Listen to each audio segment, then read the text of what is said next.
Honorable Member Mailwanagam Jagadiswaran, you have 3 more minutes. 3 minutes.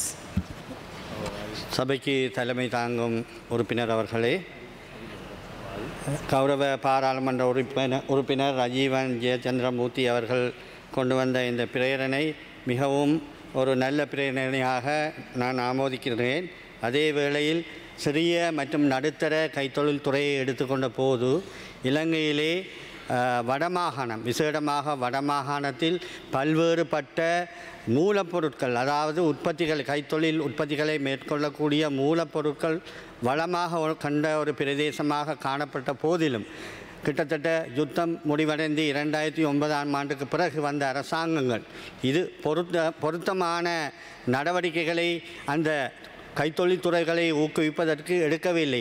இந்த பாராளுமன்றத்திலே 16 வருடமாக பல்வேறுபட்ட அரசியல் கட்சிகளை சார்ந்த நமது வடமாகாணத்தை பிரதிநிதித்துவப்படுத்துகின்ற பல்வேறு தரப்பினர் இருந்த போதும் பொருத்தமான நடவடிக்கைகளை மேற்கொண்டு அந்த கைத்தொழில்துறையை மேம்படுத்துவதற்குரிய எந்தவித செயற்பாடுகளை மேற்கொள்ளாததன் காரணத்தினால் வடக்கு மாகாணத்திலே சிறிய மற்றும் நடுத்தர கைத்தொழில்கள் மிகவும் நலிவடைந்த நிலையிலே காணப்படுகின்றது. அதை நாங்கள் எங்களுடைய அரசாங்கம் மேம்படுத்தும் நோக்காக பல்வேறுபட்ட செயற்திட்டங்களை எதிர்காலத்திலே மேற்கொள்ள இருக்கின்றோம். அதிலே சிறப்பாக முக்கியமாக கூற வேண்டிய விடயம், உண்மையிலே ஒரு கைத்தொழில், சிறிய மற்றும் நடுத்தர கைத்தொழில்களுக்கு சந்தைப்படுத்தல் மிகவும் முக்கியத்துவம் வாய்ந்தது. அதே போல தொழில்நுட்ப வசதிகள் முக்கியத்துவம் வாய்ந்தது.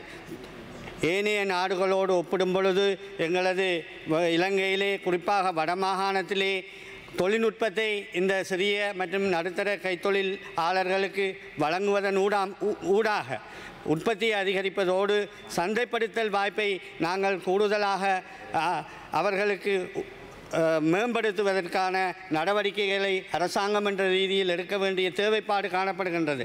அந்த வகையிலே தொழில்நுட்ப வசதிகளை, அதே போல விழிப்புணர்வு, இது தொடர்பான இதன் உற்பத்தியின் மூலம் பெறக்கூடிய வருமானத்தை, மிகவும் கூடிய வருமானத்தை பெறக்கூடிய வகையிலே மக்களுக்கு விழிப்புணர்வை ஏற்படுத்த வேண்டிய தேவைப்பாடும் இருக்கின்றது.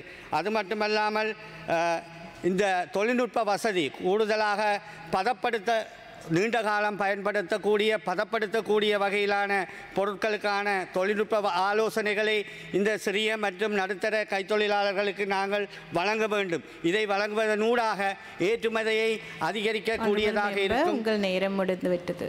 அத்தோடு ஒரு 30 செகண்ட் தாங்க. அத்தோடு இவர்களுக்கான இடவசதி மற்றும் மிகவும் முக்கியமானது தற்போதைய நவீன காலத்திலே, நவீன யுகத்திலே விளம்பரப்படுத்தல் என்பது மிக முக்கியமானது. வெளிநாடுகளுக்கு இந்த சிறிய கைத்தொழிலாளர்களினுடைய உற்பத்தி தொடர்பான விளக்கங்களையும் அதன் நன்மைகளையும் விளம்பரப்படுத்தலின் ஊடாக நாங்கள் மேற்கொள்ளும் பொழுது சுற்றுலா பிரயாணிகள் கூடியளவான உற்பத்திகளை கொள்வனவு செய்யக்கூடிய வாய்ப்புகளை ஏற்படுத்தி இந்த மக்களுடைய பொருளாதாரத்தை விருத்தி செய்யக்கூடியதாக இருக்கும். இதற்காக எமது அரசாங்கம் தற்போது பல நடவடிக்கைகளை ஆரம்பித்திருக்கின்றது. குறிப்பாக சந்தைப்படுத்தலுக்காக லக்ஸல மற்றும் பிசிசி மற்றும் சந்தோஷ நிறுவனங்களுடன் தொடர்புகளை ஏற்படுத்தி இருக்கின்றோம். இவர்களது உற்பத்திகளை சந்தைப்படுத்துவதற்கான வாய்ப்புகளை ஏற்படுத்தி கொடுப்பதற்காக. இதன் மூலமாக பல்வேறுபட்ட பொருளாதார நெருக்கடிகளில் வாழ்கின்ற மக்களுக்கு, விசேடமாக பெண் தலைமைத்துவத்தை கொண்டுள்ள குடும்பங்களுக்கு, கூடுதலான வடமாகாண பெண் தலைமைத்துவ குடும்பங்களாக இருக்கின்றன. அவர்களுடைய வருமானங்களை அதிகரிக்கக்கூடிய மேற்படி சிறு கைத்தொழிலை நாங்கள் மேம்படுத்துவதற்கு எமது அரசாங்கம் எதிர்காலத்திலே சிறப்பான நடவடிக்கைகளை எடுக்க வேண்டும். அதற்கு நாங்கள் முழுமையாக எங்களது வடமாகாணத்தைச் சேர்ந்த அனைத்து பாராளுமன்ற உறுப்பினர்களும் ஒத்துழைப்போம் என்று கூறி விடைபெறுகின்றேன். நன்றி, வணக்கம்.